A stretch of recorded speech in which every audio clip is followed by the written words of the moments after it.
Olá! Hoje a gente vai mergulhar fundo num dos capítulos, olha, mais impressionantes do Apocalipse, o capítulo 18. Vamos tentar entender juntos a história da queda espetacular de um império global e, claro, o que esse colapso todo significa, segundo o que a fonte nos conta. Para começar, a gente parte da pergunta que não quer calar, né? O que, afinal de contas, é essa tal de Grande Babilônia? Será que é uma cidade de verdade, um lugar no mapa, ou é algo maior, um sistema? Pois é, a fonte nos dá uma pista bem interessante sobre isso. Então, olha só que interessante. A fonte que indica que a gente não está falando de duas coisas separadas, mas de duas faces da mesma moeda, sabe? Pensa assim, no capítulo 17, a gente vê o lado religioso, a prostituta, que acaba sendo destruída, ironicamente, pelos mesmos poderes políticos com quem ela se juntou. Aí quando a gente chega no capítulo 18, o foco muda completamente. Agora é o lado comercial, a cidade-império, que é julgada e destruída, só que dessa vez diretamente por Deus. Ou seja, são dois lados de um mesmo sistema, um sistema superpoderoso. Beleza, mas por que essa Babilônia precisava ser destruída? Vamos entender agora os motivos. A cena que o texto descreve é de arrepiar. Um anjo muito poderoso, aparece e a glória dele é tão intensa que ilumina a terra inteira. E é ele quem anuncia a acusação divina contra esse império. E o anúncio é: uau, super dramático e final. Caiu a Grande Babilônia. E tem um detalhe aqui que a fonte destaca que é fascinante. No grego original, o verbo caiu está no passado. Isso quer dizer o quê? Que, do ponto de vista de Deus, a ação já está completa.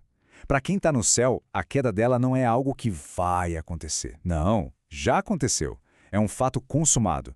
E a lista de acusações é bem longa, viu? A Babilônia é descrita como um lugar dominado por uma influência demoníaca que acabou corrompendo o mundo todo.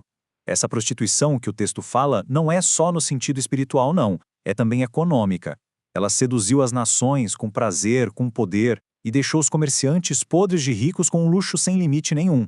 A coisa chegou a tal ponto que, metaforicamente, os pecados dela formaram uma pilha que chegou até o céu. É aqui que a história fica ainda mais interessante. A gente chega no ponto central, que é o contraste absurdo entre as reações à queda da Babilônia. É impressionante, porque enquanto a terra inteira chora, lá no céu, o pessoal está em festa. Então, vamos olhar para a Terra primeiro? A gente ouve o lamento vindo de três grupos bem específicos. Mas, e aqui está o pulo do gato, a fonte deixa bem claro. Esse choro todo não é porque eles amavam a cidade não, é puro interesse. A dor deles é pela perda pessoal que essa destruição toda causou. É um luto, no fundo, bem egoísta.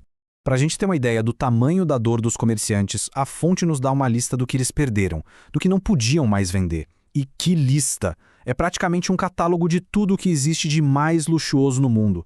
Pensa só, ouro, prata, pedras preciosas, pérolas, linho fino, púrpura, seda, madeiras perfumadas, artigos de marfim, canela, especiarias, incenso, vinho, azeite, gado, cavalos, carruagens.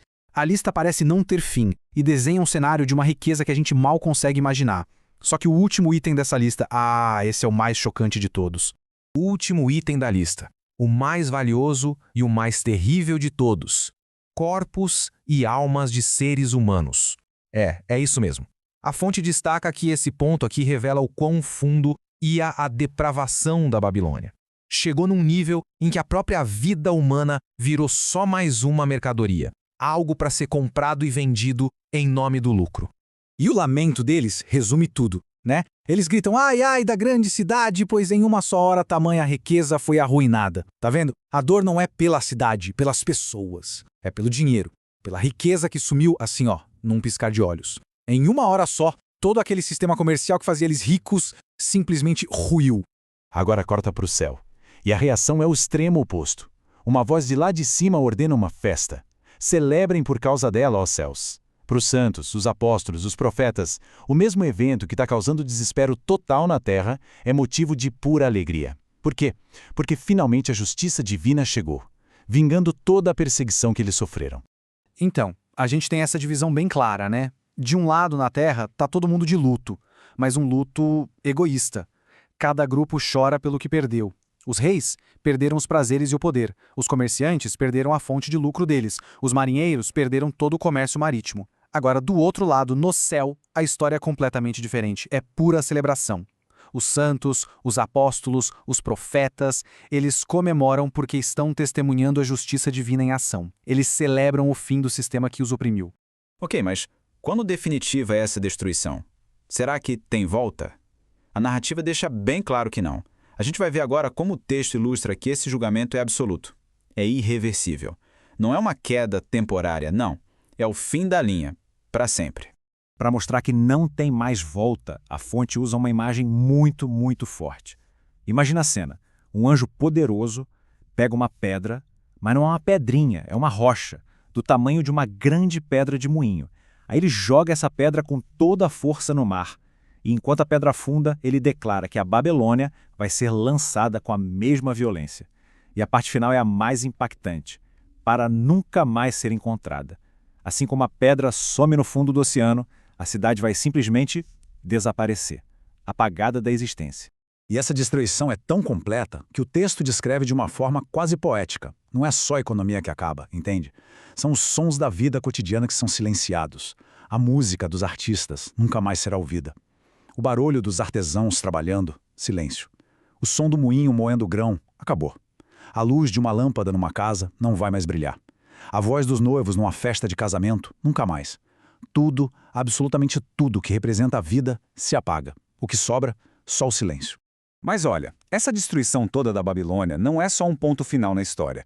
O material de origem mostra que é mais como uma limpeza de palco, sabe? Tá preparando o cenário para algo totalmente novo. E isso nos leva a uma comparação final que é extremamente poderosa. E chegamos no grande contraste que fecha essa parte da história. De um lado, a gente tem a prostituta, que é a Babilônia, toda enfeitada de púrpura, ouro, pedras preciosas, representando esse sistema falso, corrupto. E o destino dela? Uma destruição violenta. Do outro lado, surge a noiva, que representa o povo de Deus. E como ela se veste? Com um linho fino, puro, brilhante, totalmente o oposto. E ela não está sendo destruída, pelo contrário, ela está sendo preparada para a maior festa do céu, as bodas do Cordeiro.